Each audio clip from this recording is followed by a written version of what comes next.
ഉപതെരഞ്ഞെടുപ്പിന്റെ ചൂട് അത് ഓരോ ദിനം കഴിയുന്തോറും ഇരട്ടിക്കുകയാണ്. ഇനി കേരളം പോളിംഗ് ബൂത്തിലേക്ക് എത്താൻ ശേഷിക്കുന്നതാകട്ടെ കേവലം 17 ദിനങ്ങൾ മാത്രം. അതുകൊണ്ട് തന്നെ ഓരോ മണ്ഡലത്തിലെയും തെരഞ്ഞെടുപ്പ് ആവേശവും വിശേഷവും അങ്കച്ചൂടിലൂടെ ഞങ്ങൾ നിങ്ങൾക്ക് മുന്നിലെത്തിക്കുന്നു. സംസ്ഥാനത്ത് നാമനിർദ്ദേശ പത്രികകളുടെ സൂക്ഷ്മ പരിശോധനയും ഇന്നത്തോടെ പൂർത്തിയായിരിക്കുകയാണ്. ഇനി ഈ മാസം 8 വരെയാണ് സ്ഥാനാർത്ഥികൾക്ക് അവരുടെ പത്രിക പിൻവലിക്കാനുള്ള സമയം അനുവദിച്ചിരിക്കുന്നത്. തെക്കൻ കേരളത്തിൽ പ്രധാനമായും തിരുവനന്തപുരം, ആറ്റിങ്ങൽ മണ്ഡലങ്ങളുടെ കാര്യം പരിശോധിക്കുകയാണെങ്കിൽ തിരുവനന്തപുരം മണ്ഡലത്തിൽ ഇനി സൂക്ഷ്മ പരിശോധനയ്ക്ക് ശേഷം നിലവിലുള്ള സ്ഥാനാർത്ഥികളുടെ എണ്ണമെന്ന് പറയുന്നത് 17 സ്ഥാനാർത്ഥികളാണ്. ആറ്റിങ്ങൽ മണ്ഡലത്തിന്റെ കാര്യം പരിശോധിക്കുമ്പോൾ ഇനിയുള്ളത് 21 സ്ഥാനാർത്ഥികളും.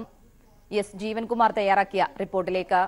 സംസ്ഥാനത്തെമ്പാടുമായി ലോക്സഭാ തെരഞ്ഞെടുപ്പിലേക്കുള്ള നാമനിർദ്ദേശ പത്രികകളുടെ പരിശോധനയാണ് ഇന്ന് വിവിധ വരണാധികാരികൾ മുമ്പാകെ നടന്നത്. പ്രത്യേക തെരഞ്ഞെടുപ്പ് കമ്മീഷൻ നിരീക്ഷകരുടെ മുമ്പിൽ വെച്ച് മുഖ്യ വരണാധികാരിയാണ് ഇന്ന് നാമനിർദ്ദേശ പത്രികകളുടെ സൂക്ഷ്മ പരിശോധന നടത്തിയത്. തിരുവനന്തപുരത്ത് നിലവിൽ ഇപ്പോൾ തിരുവനന്തപുരം ജില്ലയിലെ 2 മണ്ഡലങ്ങൾ ആറ്റിങ്ങലിലും തിരുവനന്തപുരത്തുമായി ആണ് സൂക്ഷ്മ പരിശോധന നടന്നത്. ജില്ലാ കളക്ടറാണ് മുഖ്യ വരണാധികാരി. വാസുകിയുടെ മുന്നിൽ നടന്ന പരിശോധനയിൽ അവസാനത്തെ കണക്ക് നമുക്ക് ലഭ്യമാകുമ്പോൾ തിരുവനന്തപുരത്ത് 18ഉം ആറ്റിങ്ങലിൽ 21 പത്രികകളാണ് ഇന്ന് ഇപ്പോൾ സൂക്ഷ്മ പരിശോധനയിലൂടെ അംഗീകരിക്കപ്പെട്ടത്. പ്രധാനപ്പെട്ട എല്ലാ രാഷ്ട്രീയ പാർട്ടികളുടെയും നാമനിർദ്ദേശ പത്രികകൾ സമർപ്പിക്കപ്പെട്ടു. അവയെല്ലാം സൂക്ഷ്മ പരിശോധനയിൽ അംഗീകരിക്കപ്പെടുകയും ചെയ്തു. എന്നാൽ അതിന് വിഭിന്നമായി ഇന്ന് ആറ്റിങ്ങലിൽ ഏതാനും നാടകീയമായ ഒരു രംഗമാണ് ഉണ്ടായത്. അടൂർ പ്രകാശ്, അവിടുത്തെ UDFന്റെ സ്ഥാനാർത്ഥിയായ അടൂർ പ്രകാശ് സമർപ്പിച്ച നാമനിർദ്ദേശ പത്രികകളോടൊപ്പം ആശ്രിതരുടെ കോളത്തിൽ അവരുടെ സ്വത്തുവിവരങ്ങൾ രേഖപ്പെടുത്തിയിരുന്നില്ല. 3 സെറ്റ് പത്രികകളിലും ഇവ രേഖപ്പെടുത്തിയിരുന്നില്ല. ഇതേ തുടർന്ന് LDFന്റെ തെരഞ്ഞെടുപ്പ് ഏജന്റുമാർ ഈ കാര്യം തെരഞ്ഞെടുപ്പ് കമ്മീഷൻ മുമ്പാകെ ചൂണ്ടിക്കാട്ടി. വരണാധികാരി ഇതേ തുടർന്ന് ആദ്യഘട്ടത്തിൽ അല്പം കൺഫ്യൂഷൻ ഉണ്ടായി. തിരഞ്ഞെടുപ്പ് ചട്ടപ്രകാരവും സുപ്രീം കോടതിയുടെ വിവിധ വിധിന്യായങ്ങൾ പ്രകാരവും ആശ്രിതരുടെ കോളം ഫില്ല് ചെയ്യാതിരിക്കാനാവില്ല. എന്നാൽ അവിടെ ഒന്നുകിൽ നില്ലെന്നോ അല്ലെങ്കിൽ ബാധകമല്ല എന്നോ അല്ലെങ്കിൽ അവിടെ പൂരിപ്പിക്കുകയോ വേണം. ഇത് പൂരിപ്പിക്കാതെയാണ് ആ കോളം കിടന്നത്. ഇതേ തുടർന്ന് തിരഞ്ഞെടുപ്പ് ഏജന്റായ സമ്പത്തിന് വേണ്ടി LDFന് വേണ്ടി പ്രദാനം ചെയ്ത ഏജന്റായ വർക്കല MLA അഡ്വക്കേറ്റ് V ജോയിയും അതോടൊപ്പം പള്ളിച്ചൽ പ്രമോദും ഈ കാര്യം ചൂണ്ടിക്കാട്ടി. ഇതേ തുടർന്ന് അടൂർ പ്രകാശിന്റെ പത്രിക അല്പസമയം സ്വീകരിക്കാതെ മാറ്റിവെച്ചു. തുടർന്ന് 3 മണിയോടുകൂടി ഈ പത്രികകളുടെ സൂക്ഷ്മ പരിശോധന വീണ്ടും നടത്തുമെന്ന് പറഞ്ഞു. എങ്കിൽ പോലും ഉണ്ടായത് സാങ്കേതിക പിഴവ് മാത്രമാണ് എന്ന് UDF വരണാധികാരി അറിയിച്ചു. ഇതേ തുടർന്ന് ഈ പത്രിക സ്വീകരിക്കുകയായിരുന്നു. എന്തായാലും അടൂർ പ്രകാശിന്റെ നാമനിർദ്ദേശ പത്രികയെ ചൊല്ലി ഉണ്ടായ ആശയക്കുഴപ്പം അതോടുകൂടി മാറുകയും ചെയ്തു. മുഖ്യ സ്ഥാനാർത്ഥികൾ അല്ലാതെ ഉണ്ടായിരുന്ന ഡമ്മി സ്ഥാനാർത്ഥികളുടെ പത്രികകൾ, മുഖ്യ രാഷ്ട്രീയ പാർട്ടികളുടെ ഡമ്മി സ്ഥാനാർത്ഥികളുടെ പത്രികകളെല്ലാം തള്ളിപ്പോവുകയും ചെയ്തിട്ടുണ്ട്. ഇനി ഏപ്രിൽ 8 ആണ് പത്രികകൾ പിൻവലിക്കാനുള്ള അവസാന തീയതി. അന്നോടുകൂടി തെരഞ്ഞെടുപ്പിൽ എത്ര സ്ഥാനാർത്ഥികൾ തെരഞ്ഞെടുപ്പിൽ മത്സരിക്കും എന്നതിനെ സംബന്ധിച്ചുള്ള കൃത്യമായ വിശദാംശങ്ങൾ അറിയാൻ കഴിയുകയും ചെയ്യും. കൊല്ലം മണ്ഡലത്തിൽ ഇടതുമുന്നണി സ്ഥാനാർത്ഥിയായിട്ടുള്ള KN ബാലഗോപാലിന്റെ പര്യടനം കൊല്ലം നിയോജക മണ്ഡലം കേന്ദ്രീകരിച്ചായിരുന്നു. അതേസമയം UDF സ്ഥാനാർത്ഥിയായിട്ടുള്ള NK പ്രേമചന്ദ്രനാകട്ടെ കുണ്ട്ര നിയോജക മണ്ഡലത്തിലായിരുന്നു അദ്ദേഹത്തിന്റെ പര്യടനം നടത്തിയത്. ഇന്ന് RSPയുടെ മുതിർന്ന നേതാക്കളായിട്ടുള്ള ഷിബു ബേബി ജോൺ, അതോടൊപ്പം തന്നെ AA അസീസ് എന്നിവർ MK രാഘവനെ ന്യായീകരിച്ച് രംഗത്തെത്തിയതും ശ്രദ്ധേയമായി. ഒപ്പം തന്നെ NDAയുടെ സ്ഥാനാർത്ഥിയും കൊല്ലം നിയോജക മണ്ഡലം കേന്ദ്രീകരിച്ചു തന്നെയായിരുന്നു അദ്ദേഹത്തിന്റെയും പര്യടനം നടത്തിയത്. കൊല്ലത്ത് നിന്നും രാജ്കുമാർ തയ്യാറാക്കിയ റിപ്പോർട്ടിലേക്ക്. കൊല്ലം ലോക്സഭാ മണ്ഡലത്തിൽ ഇടതുമുന്നണി സ്ഥാനാർത്ഥി KN ബാലഗോപാൽ ഇന്ന് കൊല്ലം നിയമസഭാ മണ്ഡലത്തിൽപ്പെട്ട സ്ഥലങ്ങളിൽ, അതായത് കൊല്ലം കോർപ്പറേഷൻ ഉൾപ്പെടുന്ന ഡിവിഷനുകളിലാണ് ഇന്ന് സ്വീകരണങ്ങൾ ഏറ്റുവാങ്ങിയത്. കശുവണ്ടി ഫാക്ടറികളിലെ തൊഴിലാളികളെ കണ്ട് അദ്ദേഹം സ്വീകരണങ്ങൾ ഏറ്റുവാങ്ങുകയും വോട്ട് അഭ്യർത്ഥിക്കുകയും ചെയ്തു. വിവിധ കോളനികൾ അദ്ദേഹം സന്ദർശിക്കുകയും പാവപ്പെട്ടവരോട് തനിക്ക് വോട്ട് ചെയ്യണമെന്ന് അഭ്യർത്ഥിക്കുകയും ചെയ്തു. തുടർന്ന് അദ്ദേഹം കൊല്ലം നിയമസഭയുടെ മണ്ഡലത്തിലെ മറ്റ് ഭാഗങ്ങളിലായിരുന്നു അദ്ദേഹത്തിന്റെ ഇന്ന് പര്യടനം മുഴുവനും നടന്നത്. അതേസമയം ഇന്ന് RSPയുടെ നേതാക്കളായിട്ടുള്ള AA അസീസും ഷിബു ബേബി ജോണും മുഖ്യമന്ത്രിക്കെതിരെ വിമർശനവുമായി രംഗത്തെത്തി. എന്നാൽ അതിനിടെ ഒരു ചോദ്യത്തിന്, MK രാഘവന്റെ കോഴ ആരോപണവുമായി ബന്ധപ്പെട്ട ചോദ്യത്തിന് അവർ അദ്ദേഹത്തെ ന്യായീകരിക്കുന്ന ഒരു ഇതാണ് നമുക്ക് കാണാൻ സാധിച്ചത്. ഷിബു ബേബി ജോൺ പറഞ്ഞത് തീർച്ചയായും അന്വേഷിക്കട്ടെ, അതേസമയം ആരാണ് തെരഞ്ഞെടുപ്പ് ഫണ്ടിലേക്ക് പണം വാങ്ങാത്തത് എന്നുള്ളതായിരുന്നു അദ്ദേഹത്തിന്റെ ഇക്കാര്യത്തിലെ MK രാഘവന് വേണ്ടിയുള്ള ന്യായീകരണം. അതാണ് ഇതിൽ ഇപ്പോൾ കൂടുതൽ ചർച്ച ചെയ്യപ്പെടുന്നത്. ഉമ്മൻചാണ്ടി കൊടുക്കാതിരുന്നതാണ്, അതുകൂടെ കൊടുത്തു ഈ ഗവൺമെന്റ്. ഇപ്പൊ 1200 ഉണ്ട്. നേരത്തെ 600 അവർ പ്രഖ്യാപിച്ചു കൊടുത്തില്ല, ഇപ്പൊ 1200 ഉണ്ട്. എന്നാലും UDF നേതാക്കന്മാർ വന്ന് ചോദിക്കും, ഇപ്പൊ കിട്ടുന്നില്ലയോ, നേരത്തെ ഒന്നും കൊടുക്കാത്തവരാ. അപ്പൊ ഇതാണ് അവരുടെ പരിപാടി. അപ്പൊ LDF ഗവൺമെന്റ് ഉറപ്പായിട്ട് പറഞ്ഞിരിക്കുകയാണ് 1500 ആക്കും പെൻഷൻ. ഇന്ന് UDF സ്ഥാനാർത്ഥി NK പ്രേമചന്ദ്രൻ കുണ്ടറ മണ്ഡലത്തിലും അതുപോലെ കൊല്ലം നിയമസഭാ മണ്ഡലത്തിലെ വിവിധ സ്ഥലങ്ങളിൽ അദ്ദേഹം വോട്ടഭ്യർത്ഥിച്ച് പര്യടനം നടത്തി, സ്വീകരണ യോഗങ്ങൾ പങ്കെടുത്തു. BJP സ്ഥാനാർത്ഥി ഇന്ന് ചാത്തന്നൂർ മണ്ഡലത്തിലാണ് KV സാബു പര്യടനം നടത്തിയത്. മൂന്ന് മുന്നണികളും നാമനിർദ്ദേശക പത്രിക സമർപ്പണം കഴിഞ്ഞതിന് ശേഷം അവരുടെ ദേശീയ നേതാക്കളും സംസ്ഥാന നേതാക്കളും ഉൾപ്പെടെ തെരഞ്ഞെടുപ്പ് രംഗത്ത് സജീവമായി എത്തിയതോടെ തെരഞ്ഞെടുപ്പ് രംഗം ചൂടാവുകയാണ്. പത്തനംതിട്ടയിലെ ഇടതുമുന്നണി സ്ഥാനാർത്ഥിയായിട്ടുള്ള വീണ ജോർജിന്റെ തെരഞ്ഞെടുപ്പ് പൊതുയോഗം ഇന്ന് മുഖ്യമന്ത്രി പിണറായി വിജയൻ ഉദ്ഘാടനം ചെയ്തു. മതനിരപേക്ഷത തകർക്കുന്ന നിലപാടുകളാണ് RSS സ്വീകരിക്കുന്നത്. മതനിരപേക്ഷത തകർക്കുക മാത്രമല്ല, ഭരണഘടനയെ തന്നെ പൊളിച്ചെഴുതണം എന്നുള്ളൊരാവശ്യമാണ് RSS മുന്നോട്ട് വയ്ക്കുന്നത്. ഇതിനെതിരെ തന്നെയായിരിക്കും ഈ തെരഞ്ഞെടുപ്പിൽ ജനങ്ങൾ വിധിയെഴുതുകയെന്നും അദ്ദേഹം വ്യക്തമാക്കി. പത്തനംതിട്ടയിൽ നിന്നും ഗീവർഗീസ് തയ്യാറാക്കിയ റിപ്പോർട്ടിലേക്ക്. പത്തനംതിട്ടയിലെ ഇടതുമുന്നണി സ്ഥാനാർത്ഥിയായ വീണ ജോർജിന്റെ പ്രചരണ പ്രവർത്തനങ്ങൾക്ക് പിന്തുണയുമായാണ് മുഖ്യമന്ത്രി പിണറായി വിജയൻ ഇന്ന് പത്തനംതിട്ടയിലെത്തിയത്. പത്തനംതിട്ടയിലെ റാന്നിയിൽ നടന്ന തെരഞ്ഞെടുപ്പ് പൊതുയോഗം മുഖ്യമന്ത്രി പിണറായി വിജയൻ ഉദ്ഘാടനം ചെയ്തു. രാജ്യത്തെ മതനിരപേക്ഷത തകർക്കുന്ന നിലപാടുകളാണ് RSS എടുക്കുന്നതെന്നും രാജ്യത്തെ ജനങ്ങളെ ഭിന്നിപ്പിക്കാനാണ് RSS ശ്രമിക്കുന്നതെന്നും ന്യൂനപക്ഷങ്ങൾക്കെതിരെ നടക്കുന്ന ആക്രമണങ്ങൾ ഇതിനുദാഹരണമെന്നും അദ്ദേഹം വ്യക്തമാക്കി. ഈ തെരഞ്ഞെടുപ്പിലെ രാജ്യത്തെ നിലനിൽപ്പാണ് പ്രധാനം. തെരഞ്ഞെടുക്കപ്പെടുന്നയാള് നല്ല ഉറപ്പോടെ മതനിരപേക്ഷതയുടെ ഭാഗത്ത് നിൽക്കുന്നയാളാകും. ഇക്കാര്യത്തിൽ ജനങ്ങൾക്ക് വിശ്വസിക്കാവുന്ന രാഷ്ട്രീയ ശക്തി ഇടതുപക്ഷ ജനാധിപത്യ മുന്നണിയാണ്. വരും ദിവസങ്ങളിൽ VS അച്യുതാനന്ദൻ, പ്രകാശ് കാരാട്ടും ഉൾപ്പെടെയുള്ള ദേശീയ സംസ്ഥാന നേതാക്കൾ എത്തുന്നതോടെ ഇടതുമുന്നണിയുടെ ജില്ലയിലെ പ്രചരണ പ്രവർത്തനങ്ങൾ കൂടുതൽ ശക്തമാവും. തെക്കൻ കേരളത്തിലെ ഇന്നത്തെ തെരഞ്ഞെടുപ്പ് വിശേഷങ്ങൾ ഇവിടെ പൂർത്തിയാകുന്നു. ഇനിയൊരു ഇടവേളയാണ്.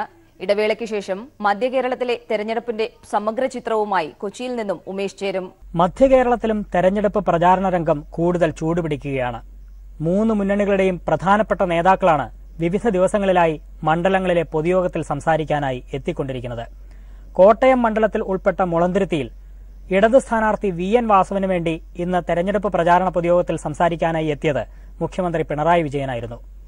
കേന്ദ്ര സർക്കാരിനും കോൺഗ്രസ് നേതൃത്വത്തിനുമെതിരെ രൂക്ഷ വിമർശനമാണ് മുഖ്യമന്ത്രി തന്റെ പ്രസംഗത്തിൽ നടത്തിയത്. ഇടതുപക്ഷത്തിനെതിരെ ഒന്നും പറയാനില്ലാത്തതുകൊണ്ടാണ് രാഹുൽ ഗാന്ധി മിണ്ടാത്തതെന്നും മുഖ്യമന്ത്രി പറയുകയുണ്ടായി. സാലി മുഹമ്മദിന്റെ റിപ്പോർട്ട് കാണാം. കോട്ടയം ലോക്സഭാ മണ്ഡലത്തിലെ LDF സ്ഥാനാർത്ഥി VN വാസവന്റെ തെരഞ്ഞെടുപ്പ് പ്രചരണാർത്ഥമാണ് മുഖ്യമന്ത്രി പിണറായി വിജയൻ ഇന്ന് മണ്ഡലത്തിലെ വിവിധ ഇടങ്ങളിൽ പ്രസംഗിച്ചത്. ആദ്യ യോഗം ഉച്ചയ്ക്ക് ശേഷം 3 മണിക്ക് മുളന്തുരുത്തിയിലായിരുന്നു. അദ്ദേഹം പ്രധാനമായും വിമർശിച്ചത് കേന്ദ്ര സർക്കാരിനെയും BJP നേതൃത്വത്തെയും കോൺഗ്രസിനെയുമായിരുന്നു. BJP എതിർക്കുന്ന കാര്യത്തിൽ കോൺഗ്രസ് നേതൃത്വത്തിന് ഒരാത്മാർത്ഥതയുമില്ല എന്നാണ് മുഖ്യമന്ത്രി വിമർശിച്ചത്. അതിൻ്റെ തെളിവാണ് വയനാട്ടിലെ രാഹുൽ ഗാന്ധിയുടെ സ്ഥാനാർത്ഥിത്വം.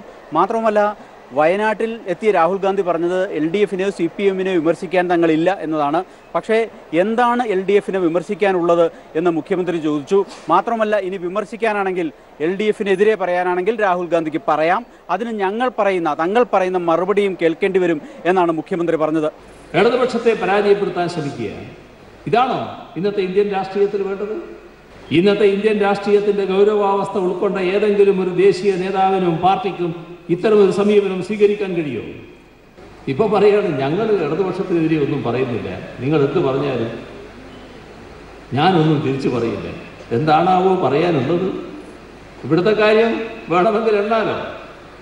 ഞാനിപ്പോൾ എണ്ണലിലേക്കൊന്നും പോകുന്നില്ല. പ്രളയകാലത്തെ ഒരുമ തകർക്കാൻ വലിയ ശ്രമം നടക്കുന്നു എന്ന് മുഖ്യമന്ത്രി ഓർമ്മിപ്പിച്ചു. അതിന്റെ ഭാഗമായാണ് പ്രളയത്തെ സംബന്ധിച്ചും പ്രളയ കാരണത്തെ സംബന്ധിച്ചും ഈ കഴിഞ്ഞ ദിവസങ്ങളിൽ ഉണ്ടായ വിവാദങ്ങൾ. അതിന് പിന്നിൽ വലിയ സങ്കുചിത ശക്തികൾ പ്രവർത്തിക്കുന്നുണ്ട്. ഏതായാലും വലിയ ജനക്കൂട്ടമാണ് മുഖ്യമന്ത്രിയെ ശ്രമിക്കാനെത്തിയത്. മുളന്തുരുത്തി, പാല, കോട്ടയം എന്നിവിടങ്ങളിലായിരുന്നു മുഖ്യമന്ത്രിയുടെ തെരഞ്ഞെടുപ്പ് പൊതുയോഗങ്ങൾ ഇന്ന് കോട്ടയം മണ്ഡലത്തിൽ നടന്നത്.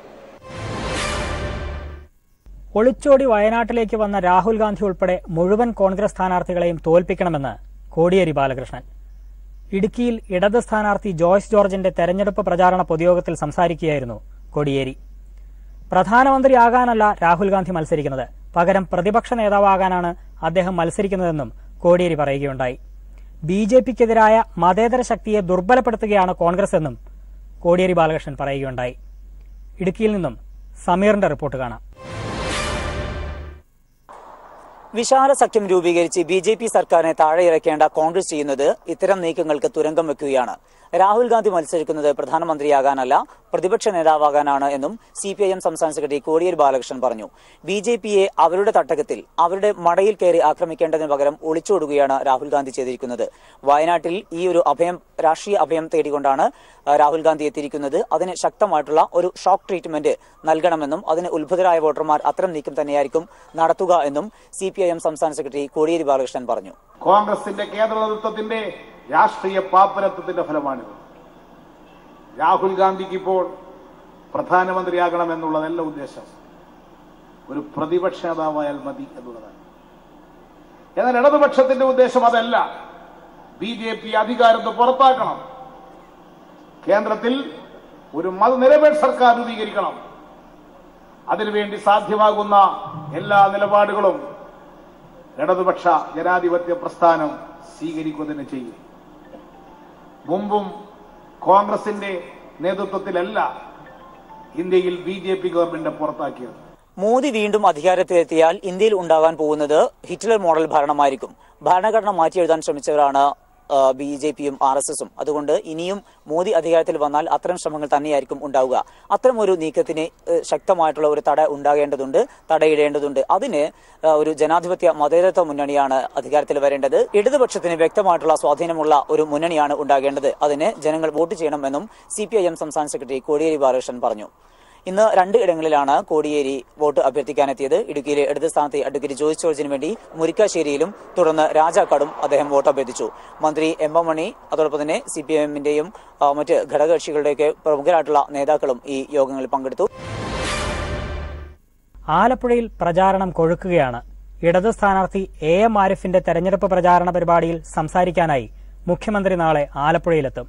പ്രധാനമായും 3 കേന്ദ്രങ്ങളിലാണ് അദ്ദേഹം സംസാരിക്കുക. അതേസമയം UDF നേതാക്കളും ആലപ്പുഴയിൽ തെരഞ്ഞെടുപ്പ് പ്രചാരണ രംഗത്ത് സജീവമാണ്. ആലപ്പുഴയിൽ നിന്നും H. ഷാജഹാൻ തയ്യാറാക്കിയ റിപ്പോർട്ട് കാണാം. തെരഞ്ഞെടുപ്പിന് 18 ദിവസം മാത്രം ബാക്കി നിൽക്കെ സ്ഥാനാർത്ഥികളൊക്കെ തന്നെ തങ്ങളുടെ വോട്ടുറപ്പിക്കാനുള്ള തീവ്ര പരിശ്രമത്തിലാണ്. ഇതിനിടയിൽ 3 പാർട്ടിയുടെയും, അതായത് ഇടതുപക്ഷത്തിന്റെയും അതോടൊപ്പം തന്നെ UDFന്റെയും അതോടൊപ്പം തന്നെ BJPയുടെയും ഒക്കെ തന്നെ നേതാക്കളും മണ്ഡലത്തിലെത്തുന്നുണ്ട്. നാളെ മുഖ്യമന്ത്രിയും പോളിറ്റ് ബ്യൂറോ അംഗവുമായിട്ടുള്ള പിണറായി വിജയനും അതോടൊപ്പം തന്നെ CPI സംസ്ഥാന സെക്രട്ടറി കാനൻ രാജേന്ദ്രനും അതുപോലെ UDFന്റെ നേതാക്കളും ഒക്കെ തന്നെ മണ്ഡലത്തിൽ സജീവമാണ്. ഇത്തരത്തിൽ ഏത് തരത്തിലെങ്കിലും തങ്ങളുടെ വോട്ടുറപ്പിക്കാനുള്ള പരിശ്രമത്തിലാണ് സ്ഥാനാർത്ഥികളെല്ലാവരും. ആലപ്പുഴ മണ്ഡലത്തിലെ ഇടതുപക്ഷ സ്ഥാനാർത്ഥി AM ആരിഫ് ഇന്ന് ചേർത്തല മണ്ഡലത്തിൻ്റെ വിവിധ പ്രദേശങ്ങളിൽ പ്രചരണ യോഗങ്ങളിൽ പങ്കെടുത്ത് സംസാരിച്ച് വരികയാണ്. അതോടൊപ്പം തന്നെ ആലപ്പുഴയിലെ UDF സ്ഥാനാർത്ഥി ഷാനിമോൾ ഉസ്മാനാകട്ടെ ആലപ്പുഴ മണ്ഡലത്തിൻ്റെ വിവിധ പ്രദേശങ്ങളിലാണ്. ഇതോടൊപ്പം മാവേലിക്കര മണ്ഡലം നമ്മൾ പരിശോധിച്ച് കഴിഞ്ഞാൽ പത്തനാപുരത്താണ് LDF സ്ഥാനാർത്ഥി ചിറ്റയം ഗോപകുമാർ തൻ്റെ പ്രചരണവുമായി രംഗത്തുനിന്നുണ്ടായിരുന്നത്. അതോടൊപ്പം തന്നെ കൊടിക്കുന്നിൽ സുരേഷ് ആകട്ടെ തൻ്റെ മണ്ഡലത്തിൽ ചെങ്ങന്നൂരും അതോടൊപ്പം തന്നെ ചങ്ങനാശ്ശേരിയൊക്കെ കേന്ദ്രീകരിച്ചുള്ള പ്രചരണത്തിൽ സജീവമായിരുന്നു. ഇത്തരത്തിൽ അവസാനവട്ട പരിശ്രമത്തിൻ്റെ ഭാഗമായിട്ട് സ്ഥാനാർത്ഥികളൊക്കെ തന്നെ തങ്ങളുടെ വോട്ടുറപ്പിക്കാനുള്ള തീവ്ര പരിശ്രമത്തിലാണ്. എന്തായാലും ശക്തമായ ചൂടിനെയും അവഗണിച്ചുകൊണ്ടാണ് ഈ സ്ഥാനാർത്ഥികളൊക്കെ തന്നെ 1 മിനിറ്റ് പോലും പാഴാക്കാതെ വോട്ടുറപ്പിക്കാനുള്ള പരിശ്രമത്തിൽ ഏർപ്പെട്ടിരിക്കുന്നത്. എന്തായാലും വരും ദിവസങ്ങളിൽ കൂടുതൽ നേതാക്കൾ സ്ഥാനാർത്ഥികൾക്കായി മണ്ഡലത്തിലെത്തുന്നതോടെ തെരഞ്ഞെടുപ്പ് രംഗം കുറച്ചുകൂടി ശക്തി പ്രാപിക്കാനാണ് സാധ്യത. മധ്യകേരളത്തിലെ തെരഞ്ഞെടുപ്പ് വിശേഷങ്ങൾ ഇതോടെ അവസാനിക്കുകയാണ്. ഇനിയൊരു ഇടവേളയാണ്. ഇടവേളയ്ക്ക് ശേഷം മലബാർ മേഖലയിലെ തെരഞ്ഞെടുപ്പ് വിശേഷങ്ങളുമായി AK ലതീഷ് ചേരും. വടക്കൻ കേരളത്തിലും തെരഞ്ഞെടുപ്പ് പ്രചാരണ പ്രവർത്തനങ്ങൾ വാശിയോടെ പുരോഗമിക്കുന്നു. കാസർകോട്ട് ആകെ സമർപ്പിച്ച 11 നാമനിർദ്ദേശ പത്രികകളും അംഗീകരിച്ചു. 2 ഡമ്മി പത്രികകൾ പിൻവലിച്ചതോടെ ആകെ മത്സരരംഗത്തുള്ളവരുടെ എണ്ണം 9ആയി. മുന്നണികളെല്ലാം പ്രചാരണ പ്രവർത്തനങ്ങളുമായി മണ്ഡലത്തിൽ സജീവമാണ്. രാഹുൽ ഗാന്ധിയോട് രാഷ്ട്രീയം പറയാൻ ഇടതുപക്ഷം സന്നദ്ധമാണെന്ന് പ്രചരണ യോഗങ്ങളിലെത്തിയ CPI ദേശീയ നിർവാഹക സമിതി അംഗം ബിനോയ് വിശ്വം പറഞ്ഞു. കാസർഗോഡ് നിന്ന് സണ്ണി ജോസഫിന്റെ റിപ്പോർട്ടിലേക്ക്. കാസർഗോഡ് ലോക്സഭാ മണ്ഡലത്തിൽ 11 സ്ഥാനാർത്ഥികളാണ് നാമനിർദ്ദേശ പത്രിക സമർപ്പിച്ചിരുന്നത്. ഇന്ന് നടന്ന സൂക്ഷ്മ പരിശോധനയിൽ 11 നാമനിർദ്ദേശ പത്രികകളും വരണാധികാരി കൂടിയായ ജില്ലാ കലക്ടർ സ്വീകരിച്ചു. ഇതിൽ 9 പേരാണ് ഇപ്പോൾ ശേഷിക്കുന്നത്. LDFിൻ്റെയും BJPയുടെയും ഡമ്മി സ്ഥാനാർത്ഥികൾ അവരുടെ നാമനിർദ്ദേശ പത്രിക പിൻവലിച്ചു. UDF ഡമ്മി സ്ഥാനാർത്ഥി ഉണ്ടായിരുന്നില്ല. ദേശീയ പാർട്ടിയുടെ പ്രതിനിധിയായി 4 പേരാണ് മത്സരരംഗത്തുള്ളത്. CPMൽ നിന്ന് KP സതീഷ് ചന്ദ്രനും NDAയിൽ നിന്ന് BJP സ്ഥാനാർത്ഥി രവീശ് തന്ത്രി കുണ്ടാറും അതോടൊപ്പം UDFൽ കോൺഗ്രസിൽ നിന്നുള്ള രാജ്മോഹൻ ഉണ്ണിത്താനും BSPയുടെ പ്രതിനിധിയായി അഡ്വക്കേറ്റ് TK ബഷീറും മത്സരരംഗത്തുണ്ട്. മറ്റന്നാൾ 7-ാം തീയതി പത്രിക പിൻവലിക്കാനുള്ള അവസാന ദിവസം കഴിയുന്നതോടെ എത്ര പേർ ശേഷിക്കുമെന്ന് പറയാൻ സാധിക്കുകയുള്ളൂ. 4 സ്വതന്ത്ര സ്ഥാനാർത്ഥികളും മത്സരരംഗത്തുണ്ട് കാസർഗോഡ് ലോക്സഭാ മണ്ഡലത്തിൽ. പ്രചാരണ രംഗത്ത് LDF, UDF, BJP സ്ഥാനാർത്ഥികളെല്ലാം സജീവമായി തന്നെ രംഗത്തുണ്ട്. UDF സ്ഥാനാർത്ഥി രാജ്മോഹൻ ഉണ്ണിത്താൻ ഇന്ന് കല്യാശ്ശേരി മണ്ഡലത്തിലും NDA സ്ഥാനാർത്ഥി രവീശ തന്ത്രി കുണ്ടാർ കാഞ്ഞങ്ങാട് മണ്ഡലത്തിലുമാണ് പര്യടനം നടത്തിയത്. LDF സ്ഥാനാർത്ഥി KP സതീഷ് ചന്ദ്രൻ ഇന്ന് തൃക്കരിപ്പൂർ മണ്ഡലത്തിൽ പര്യടനം നടത്തി. അദ്ദേഹം നാളെ കല്യാശ്ശേരി മണ്ഡലത്തിലാണ് പര്യടനം നടത്തുന്നത്. LDFിന് വേണ്ടി ഇന്ന് കാസർഗോഡ് ലോക്സഭാ മണ്ഡലത്തിൽ 2 കേന്ദ്രങ്ങളിൽ CPI ദേശീയ നിർവാഹക സമിതി അംഗം ബിനോയ് വിശ്വം MP പ്രസംഗിച്ചു. കുറ്റിക്കോലിലും ഒസങ്കടിയിലുമായിരുന്നു അദ്ദേഹത്തിന്റെ പ്രസംഗം. രാഹുൽ ഗാന്ധി രാഷ്ട്രീയം പറയുവാൻ തയ്യാറാകണമെന്ന് ബിനോയ് വിശ്വം ആവശ്യപ്പെട്ടു. രാഹുൽ ഗാന്ധി ഉന്നയിക്കുന്ന രാഷ്ട്രീയ കാര്യങ്ങളോട് പ്രതികരിക്കുവാനുള്ള കരുത്ത് ഇടതുപക്ഷത്തിനുണ്ടെന്ന് ബിനോയ് വിശ്വം ചൂണ്ടിക്കാട്ടി. ഞങ്ങൾ രാഹുൽ ഗാന്ധിയോടും കോൺഗ്രസുമാരോടും രാഷ്ട്രീയ സംസാരിക്കാൻ തയ്യാറാണ്. കച്ചക്കുരുക്കമാണ്. ഈ വേദി സംവാദ വേദിയാണ്. അതുകൊണ്ട് രാഹുൽ ഗാന്ധി പറയട്ടെ. LDFിനെ പറ്റി, CPMനെ പറ്റി, CPIയെ പറ്റി രാഹുൽ ഗാന്ധിക്ക് എതിർപ്പുണ്ടെങ്കിൽ പറയണം. അല്ലാതെ ഗൗരവമേറിയ ചോദ്യങ്ങൾക്കെല്ലാം ഇട കൊടുത്താൽ തനിക്ക് ഉത്തരം മുട്ടുമെന്ന് മുൻകൂട്ടി കണ്ടറിഞ്ഞ ഒരാൾ ഇപ്പോൾ പറയുന്നു ഞാനൊന്നും മിണ്ടില്ല എന്ന്. മൗനിതാപയാകാൻ വേണ്ടിയാണോ രാഹുൽ ഗാന്ധി ഇങ്ങോട്ട് ധനിക്കുന്നത്? രാവിലെ കാസർഗോഡ് പ്രസ് ക്ലബിൽ നടന്ന മീറ്റ് ദ പ്രസ് പരിപാടിയിലും ബിനോയ് വിശ്വം സംസാരിച്ചു. യഥാർത്ഥ പ്രശ്നങ്ങളിൽ നിന്ന് കോൺഗ്രസ് ഒളിച്ചോടുകയാണെന്നും ഇന്ത്യൻ രാഷ്ട്രീയത്തെ ശരിയായ നിലയിൽ വിലയിരുത്തുവാൻ കോൺഗ്രസിനും Rahul ഗാന്ധിക്കും സാധിക്കുന്നില്ലെന്നും Binoy Viswam meet the press പരിപാടിയിൽ ചൂണ്ടിക്കാട്ടി. വടകരയിൽ തെരഞ്ഞെടുപ്പ് പ്രചാരണം ആവേശകരമായി പുരോഗമിക്കുന്നു. LDF സ്ഥാനാർത്ഥി P ജയരാജൻ തലശ്ശേരി മണ്ഡലത്തിൽ പര്യടനം നടത്തി. UDF സ്ഥാനാർത്ഥി K മുരളീധരനും NDA സ്ഥാനാർത്ഥി VK സജീവനും നാദാപുരം മണ്ഡലത്തിലാണ് വോട്ടർമാരെ കണ്ടത്. വടകരയിൽ നിന്നും PV കുട്ടൻ തയ്യാറാക്കിയ റിപ്പോർട്ട്. വടകരയിൽ തെരഞ്ഞെടുപ്പ് പ്രചാരണം ആവേശത്തോടെ മുന്നേറുകയാണ്. LDF സ്ഥാനാർത്ഥി P ജയരാജൻ ഇന്ന് തലശ്ശേരി നിയോജക മണ്ഡലത്തിലാണ് പൊതുപര്യടനം. രാവിലെ കതിരൂരിലെ പുല്ലോട് CH നഗറിൽ നിന്നാണ് പര്യടനം ആരംഭിച്ചത്. പ്രിയ സ്ഥാനാർത്ഥിയെ വരവേൽക്കുന്നതിന് വേണ്ടി നിരവധി പേരാണ് ഓരോ സ്വീകരണ കേന്ദ്രങ്ങളിലും എത്തുന്നത്. കടുത്ത ചൂടിനെ പോലും അവഗണിച്ചുകൊണ്ട് സമൂഹത്തിന്റെ വിവിധ തുറകളിൽപ്പെട്ടവർ പ്രിയ സ്ഥാനാർത്ഥിയെ വരവേൽക്കാൻ വേണ്ടി എത്തുന്നു. പ്രായമായവരും യുവാക്കളും യുവതികളും കുട്ടികളും എന്നുവേണ്ട സമൂഹത്തിലെ എല്ലാ തുറകളിൽപ്പെട്ടവരും P ജയരാജനെ വരവേൽക്കാൻ വേണ്ടി എത്തുന്നുണ്ട്. ആവേശകരമായ സ്വീകരണമാണ് ഓരോ കേന്ദ്രങ്ങളിലും. പടക്കം പൊട്ടിച്ചും ബാൻഡ് വാദ്യം മുഴക്കിയും അതുപോലെ തന്നെ വാദ്യഘോഷങ്ങൾ മുഴക്കിയുമൊക്കെയാണ് പ്രിയപ്പെട്ട സ്ഥാനാർത്ഥിയെ വരവേൽക്കാൻ വേണ്ടി ജനങ്ങൾ എത്തിച്ചേരുന്നത്. വടകരയിൽ ഇത്തവണ വിജയം സുനിശ്ചിതമാണെന്നും മണ്ഡലം തിരിച്ചു പിടിക്കുമെന്നും P ജയരാജൻ പറഞ്ഞു. വടകര ഇത്തവണ തിരിച്ചുപിടി. അത് ഇത്രയും ദിവസങ്ങളിലെ പ്രവർത്തനാനുഭവത്തിൻ്റെ അടിസ്ഥാനത്തിൽ ഒന്നുകൂടി ഉറപ്പിച്ചു പറയാൻ പറ്റും. വടകര ഇപ്പോൾ ഈ തവണ തിരിച്ചു പിടിക്കുക തന്നെ ചെയ്യും നല്ല ഭൂരിപക്ഷത്തോടെ. അതേസമയം UDF സ്ഥാനാർത്ഥി K മുരളീധരൻ രാവിലെ വടകര റെയിൽവേ സ്റ്റേഷനിലും അതുപോലെ തന്നെ മാർക്കറ്റിലും ഹാർബറിലുമൊക്കെ എത്തി വോട്ട് അഭ്യർത്ഥിച്ചു. ഉച്ചയ്ക്ക് ശേഷമാണ്, അതായത് വൈകിട്ടാണ് അദ്ദേഹത്തിന്റെ പൊതുപര്യടനം. ഇന്ന് നാദാപുരം നിയോജക മണ്ഡലത്തിലാണ് K മുരളീധരന്റെ പര്യടനം. അതുപോലെ NDA സ്ഥാനാർത്ഥി VK സജീവനും ഇന്ന് രാവിലെ മുതൽ തന്നെ നാദാപുരം മണ്ഡലത്തിലാണ് പര്യടനം നടത്തുന്നത്. കണ്ണൂർ മണ്ഡലം LDF സ്ഥാനാർത്ഥി PK ശ്രീമതി ടീച്ചറുടെ 2ാം ഘട്ട പൊതുപര്യടനം പുരോഗമിക്കുകയാണ്. വികസന കുതിപ്പിലുള്ള മട്ടന്നൂരിൽ കണ്ണൂരിന്റെ വികസന നായികയ്ക്ക് ആവേശകരമായ വരവേൽപ്പാണ് ലഭിച്ചത്. UDF സ്ഥാനാർത്ഥി K സുധാകരൻ ഇരിക്കൂറും NDA സ്ഥാനാർത്ഥി CK പത്മനാഭൻ തളിപ്പറമ്പിലും വോട്ടർമാരെ കണ്ടു. കണ്ണൂരിൽ നിന്നും സന്തോഷ് തയ്യാറാക്കിയ റിപ്പോർട്ട്. സാമ്രാജ്യത്വ വിരുദ്ധ പോരാട്ടങ്ങളുടെ ഓർമ്മകൾ ഇരമ്പുന്ന പഴശ്ശിയുടെയും തില്ലങ്കേരിയുടെയും മണ്ണായ മട്ടന്നൂരിലൂടെയായിരുന്നു ഇടതുപക്ഷ സ്ഥാനാർത്ഥി PK ശ്രീമതി ടീച്ചറുടെ ഇന്നത്തെ പര്യടനം. കണ്ണൂർ വിമാനത്താവളം ഉൾപ്പെടുന്ന മട്ടന്നൂർ നിയോജക മണ്ഡലത്തിൽ ആവേശകരമായിട്ടുള്ള സ്വീകരണമാണ് ശ്രീമതി ടീച്ചർക്ക് ലഭിച്ചത്. പ്രത്യേകിച്ചും കണ്ണൂരിൽ കഴിഞ്ഞ 5 വർഷം MP എന്നുള്ള രീതിയിൽ നിരവധി വികസന പ്രവർത്തനങ്ങൾക്ക് നേതൃത്വം നൽകിയ ശ്രീമതി ടീച്ചറെ മട്ടന്നൂർ മണ്ഡലത്തിലെ വോട്ടർമാർ വലിയ രീതിയിലുള്ള സ്നേഹോഷ്മളമായ ഒരു വരവേൽപ്പ് തന്നെ ശ്രീമതി ടീച്ചർക്ക് നൽകി നൽകി.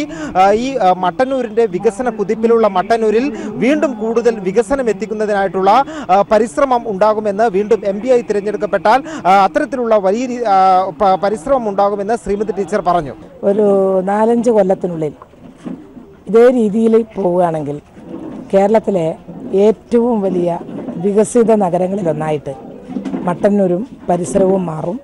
അത് മട്ടന്നൂർ നിയോജക മണ്ഡലത്തിൻ്റെ എല്ലാ ഭാഗങ്ങളിലും അതിൻ്റെ പ്രയോജനം ഉണ്ടാവും എന്നുള്ളതാണ്. ചെറുപ്പക്കാർക്ക് വൻതോതിൽ തൊഴിൽ കിട്ടുന്ന ഒരു സാഹചര്യം ഉരുത്തിരിഞ്ഞു വരും. ഇടതുപക്ഷ സ്ഥാനാർത്ഥി PK ശ്രീമതി ടീച്ചറുടെ പ്രചരണാർത്ഥം ഇടതുപക്ഷ യുവജന സംഘടനകൾ യൂത്ത് ഫെസ്റ്റ് സംഘടിപ്പിച്ചു.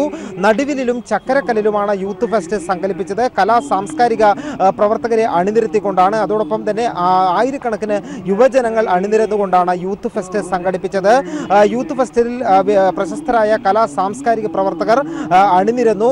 മാധ്യമപ്രവർത്തകനും കൈരളി TV MD-യുമായ ജോൺ ബ്രിട്ടാസ്, അതോടൊപ്പം തന്നെ GS പ്രദീപ്, സിനിമാ താരം ഹരിശ്രീ അശോകൻ, വിധു വിൻസെന്റ്, അതോടൊപ്പം തന്നെ മാധ്യമപ്രവർത്തകൻ നികേഷ് കുമാർ തുടങ്ങി വിവിധ മേഖലകളിൽ പ്രശസ്തരായവരാണ് യൂത്ത് ഫെസ്റ്റിവലിൽ പങ്കെടുത്തത്. ഇടതുപക്ഷ സ്ഥാനാർത്ഥികളുടെ വിജയത്തിനായി വലിയ രീതിയിൽ യുവജനങ്ങൾ രംഗത്ത് ഇറങ്ങണം എന്നുള്ള ആഹ്വാനവുമായാണ് ഇടതുപക്ഷ യുവജന പ്രവർത്തകർ യൂത്ത് ഫെസ്റ്റ് സംഘടിപ്പിച്ചത്. ശ്രീമതി ടീച്ചറുടെ 2ാം ഘട്ട പര്യടനമാണ് ഇപ്പോൾ പുരോഗമിക്കുന്നത്. അതേസമയം തന്നെ UDF സ്ഥാനാർത്ഥി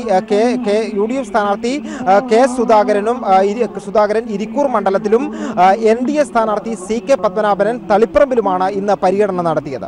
കൂടുതൽ വാർത്തകളും തെരഞ്ഞെടുപ്പ് വിശേഷങ്ങളുമായി നാളെ വീണ്ടും കാണാം. നമസ്കാരം.